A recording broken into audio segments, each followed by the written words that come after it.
XXIII, in which Passepartout's nose becomes outrageously long.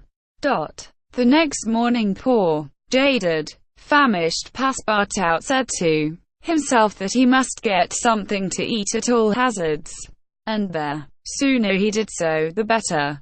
He might, indeed, sell his watch, but he would have starved first. Now or never he must use the strong, if not melodious voice which nature had bestowed upon him. He knew several French and English songs, and resolved to try them upon the Japanese, who must be lovers of music, since they were forever pounding on their cymbals, tams, and tambourines, and could not but appreciate European talent. It was, perhaps, rather early in the morning to get up a concert, and the audience, prematurely aroused from their slumbers, might not possibly pay their entertainer with coin bearing the Mikado's features. Passepartout therefore decided to wait several hours, and, as he was sauntering along, it occurred to him that he would seem rather too well dressed for a wandering artist. The idea struck him to change his garments for clothes more in harmony with his project, by which he might also get a little money to satisfy the immediate cravings of hunger. The resolution taken, it remained to carry it out. It was only after a long search that Passepartout discovered a native dealer in old clothes, to whom he applied for an exchange. The man liked the European costume, and ere long Passepartout issued from his shop accoutered in an old Japanese coat, and a sort of one-sided turban, faded with long use. A few small pieces of silver, moreover, jingled in his pocket. Good, thought he, I will imagine I am at the carnival. His first care, after being thus Japanesed, was to enter a tea house of modest appearance, and, upon half a bird and a little rice, to breakfast like a man for whom dinner was as yet a problem to be solved. Now, thought he, when he had eaten heartily, I mustn't lose my head. I can't sell this costume again for one still more Japanese. I must consider how to leave this country of the sun, of which I shall not retain the most delightful of memories, as quickly as possible. It occurred to him to visit the steamers which were about to leave for America. He would offer himself as a cook or servant, in payment of his passage and meals. Once at San Francisco, he would find some means of going on. The difficulty was, how to traverse the 4,700 miles of the Pacific which lay between Japan and the New World. Passepartout was not the man to let an idea go begging, and directed his steps towards the docks. But, as he approached them, his project, which at first had seemed so simple, began to grow more and more formidable to his mind. What need would they have of a cook or servant on an American steamer? And what confidence would they put in him, dressed as he was? What references could he give? As he was reflecting in this wise, his eyes fell upon an immense placard which a sort of clown was carrying through the streets. This placard, which was in English, read as follows: Acrobatic Japanese Troupe, Honorable William Batulcar, Proprietor. Last representations, prior to their departure to the United States, of the Long Noses, under the direct patronage of the god Tingou. Great attraction. The United States, said Passepartout. That's just what I want. He followed the clown, and soon found himself once more in the Japanese quarter. A quarter of an hour later, he stopped before a large cabin, adorned with several clusters of streamers, the exterior walls of which were designed to represent, in violent colors, and without perspective, a company of jugglers. This was the Honorable William Batulcar's establishment. That gentleman was a sort of Barnum, the director of a troupe of mountebanks, jugglers, clowns, acrobats, equilibrists, and gymnasts, who, according to the placard, was giving his last performances before leaving the Empire of the Sun for the States of the Union. Passepartout entered and asked for Mr. Batulcar, who straightway appeared in person. "What do you want?" said he to Passepartout, whom he at first took for a native. "Would you like a servant, sir?" asked Passepartout. "A servant!" cried Mr. Batulcar, caressing the thick grey beard which hung from his chin.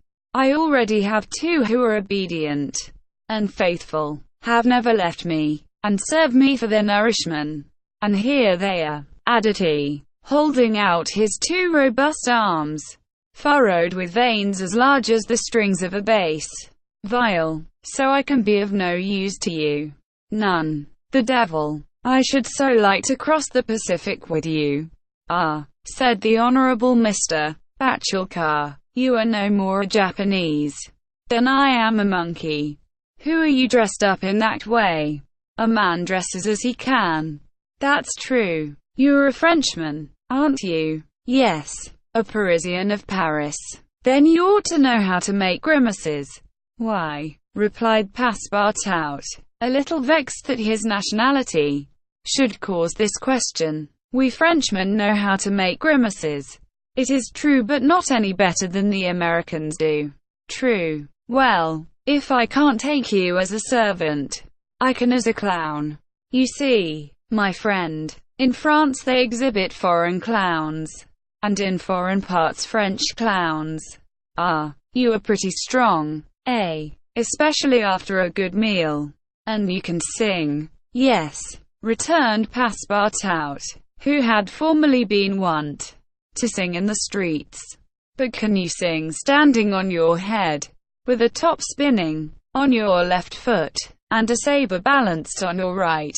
"Humph, I think so," replied Passepartout, recalling the exercises of his younger days. "Well, that's enough," said the Honorable William Batulcar. The engagement was concluded there and then. Passepartout had at last found something to do. He was engaged to act in the celebrated Japanese troupe. It was not a very dignified position, but within a week he would be on his way to San Francisco. The performance, so noisily announced by the Honorable Mr. Batulcar, was to commence at 3 o'clock, and soon the deafening instruments of a Japanese orchestra resounded at the door.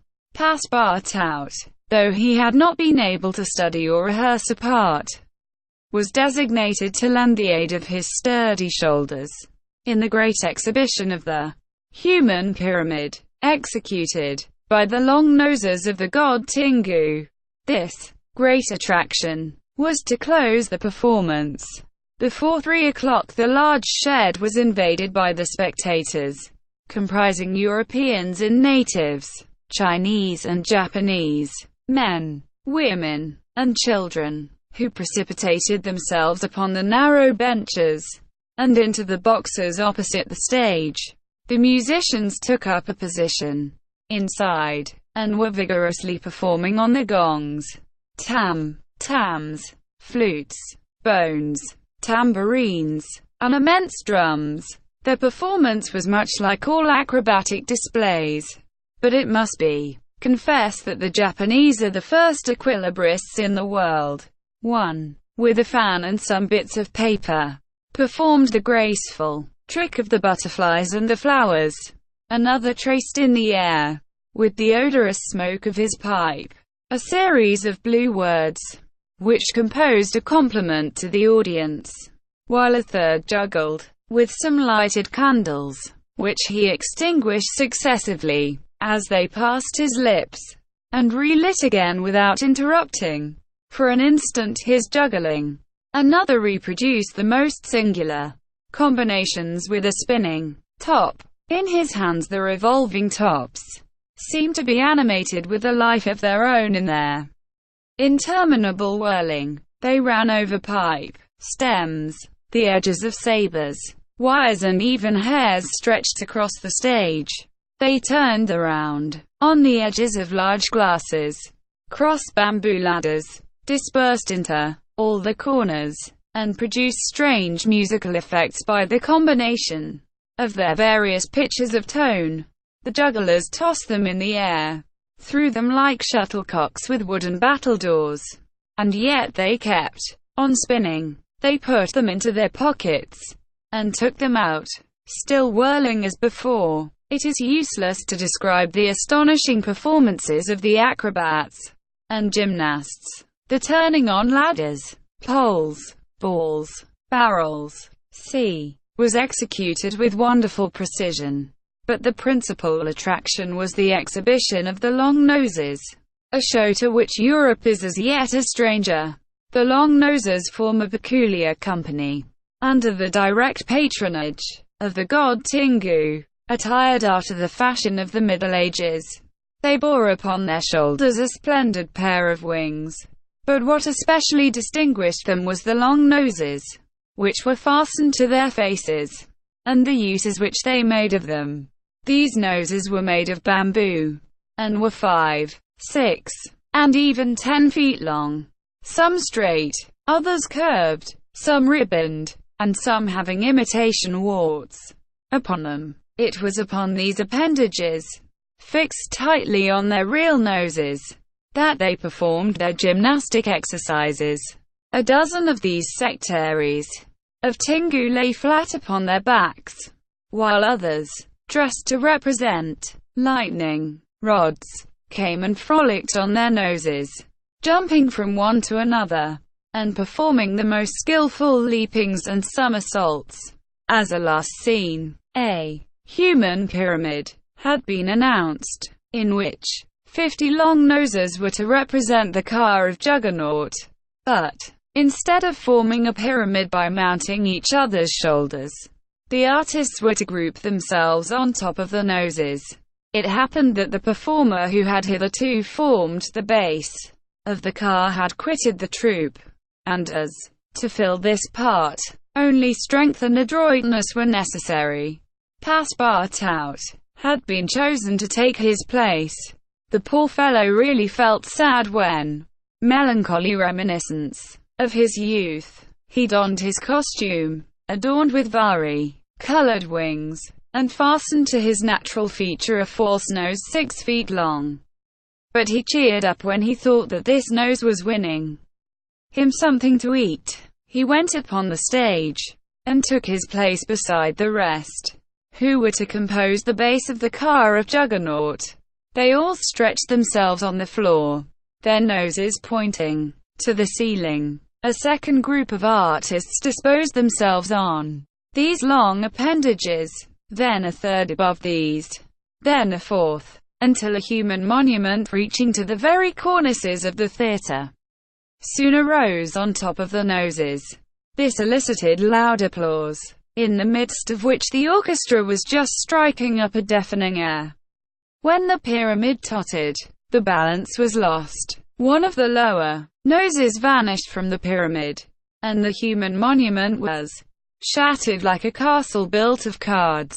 It was Passepartout's fault, abandoning his position, clearing the footlights without the aid of his wings, and clambering up to the right-hand gallery. He fell at the feet of one of the spectators, crying, "Ah, my master, you hear, myself. Very well, then let us go to the steamer."